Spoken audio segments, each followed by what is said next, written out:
विधवा महिला ने थाने में लगाई न्याय की गुहार। जमीन पर अवैध कब्जा करने का लगाया आरोप। जौनपुर के नेवरिया थाना क्षेत्र से एक विधवा महिला की पीड़ा सामने आई है। नोकरा नौनौटी गांव की रहने वाली पूनम स्वर्गीय सुरेश दुबे ने थाने पहुंचकर अपने घर और बगीचे की जमीन पर अवैध कब्जा करने का लगाया आरोप। महिला का कहना है कि विपक्षियों ने बिना किसी आपसी समझौते के जबरन उसकी जमीन का कब्जा कर लिया। पीड़िता ने थाने में तहरीर देकर न्याय की मांग की है। मामला अब जांच का विषय बना हुआ है और देखना होगा प्रशासन इस पर क्या कार्रवाई करती है। आपका क्या नाम है? मेरा नाम पूनम सुरेश दुबे है। गांव कौन सा है? ग्राम नोकरा नौनौटी। आप जो है यहाँ थाने पे आई हैं, आपको क्या समस्या है? थाने पे मैं आई, समस्या ये है कि हमारे ससुर 3 भाई थे जी। तो मकान भी हमारे ससुर ने ही बनवाया था जी। और इन लोग को मतलब हमारे ससुर जो 3 भाई थे उनको रहने की कोई ठिकाना नहीं था। जी। पानी ये लोग 1 किलोमीटर से लाते थे। जी। फिर हमारे ससुर ने कुआं खुदवाया। जी। कुआं उसको पक्का करवाए। जी। फिर हमारे ससुर ने 9 घर की बकरी बनवाया। जी।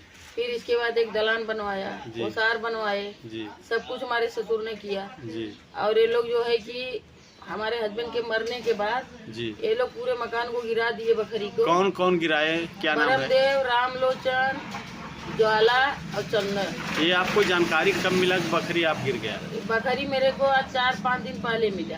अच्छा, इसके पहले ये बताइए आप रहती कहाँ पे? मैं रहती हूँ सर, मैं बॉम्बे रहती हूँ। अच्छा, यहाँ पे नहीं रहती थी? यहाँ ये लोग, मैं घर आई बच्चों को लेकर के तो इनके बरमदेव के पिताजी मुझे गाली दे करके बोले कि कहाँ यहाँ, मतलब इतनी अभद्रता से गाली दिए कि कहाँ यहाँ पे आओ तो और का है। अच्छा, तो एप्लीकेशन आपने थाने में दिया? उस टाइम पे थाने में एप्लीकेशन दिया गया था। अच्छा, तो इस टाइम भी थाने पे एप्लीकेशन मैंने तो दिया। आपने एप्लीकेशन आपने दिया तो कार्रवाई क्या हुई? जब मैंने एप्लीकेशन दिया तो बरमदेव के पिताजी बम्बई भाग गए। जी। जब एप्लीकेशन हमने दिया उस टाइम पे तो हम भाग गए, तो हम काम हो गया था तो कम से कम 180 किलोमीटर मेरा मायका पड़ता है मऊजिया। जी। तो हम जाने लगे तो राम अकबाल दुबे थे। जी। तो राम अकबाल दुबे की औरत आई, हमें हमारे बच्चों को अपने घर लाई। जी। रात भर हमने रोकी। फिर हम लोगों को सुबह में वही रामपाल वाली बस पकड़ाई। फिर हम अपने मायके गए। ये लोग कभी भी हमको जीने नहीं दिए और आज भी हमको जीने नहीं दे रहे। तो आप थाने पे आई तो थाने पे क्या सुनवाई हुई, क्या की? थाने पे मैंने सर आकर के एप्लीकेशन दिया। जी। एप्लीकेशन पे जा करके 2 पुलिस गई तो रोके। अच्छा, काम रुका? हाँ, काम रुका, लेकिन बगीचा जो रह गया है। बगीचा कितना है? बगीचा 4 बिस्सा 12 बिस्सा बगीचा है 3 लोगों का। जी। बगीचा 4-4 12 बिस्सा है। जी। 3 आदमियों का और 12 बिस्सा सिर्फ लालता प्रसाद का। तो आपका उसमें हिस्सा कितना है? 4 बिस्सा। 4 बिस्सा। तो 4 बिस्सा आपको नहीं मिला? नहीं मिला है, मुझे 1 इंच जमीन नहीं मिली, 1 इंच। तो इसके लिए आप सरकार से या क्या गुहार लगा, क्या चाहते मैं हैं? सरकार से और यहाँ के डीएम, एसपी, कमिश्नर सर से मैं यही रिक्वेस्ट करूंगी कि हमारे कोई है नहीं, हमारा एक बच्चा और हम अकेले हैं, वो भी हम विकलांग हो चुके हैं। हमारे पास कमाने का कोई जरिया नहीं, हम कमाएंगे तो खाएंगे। ये लोग घर भी हमारा ले लिए, लोग घर भी नहीं दे रहे हैं। यीशु साहब के सामने बोले हाँ देंगे करके, नहीं ज्यादा 2 घर का घर देंगे, लेकिन वो भी नहीं दिए।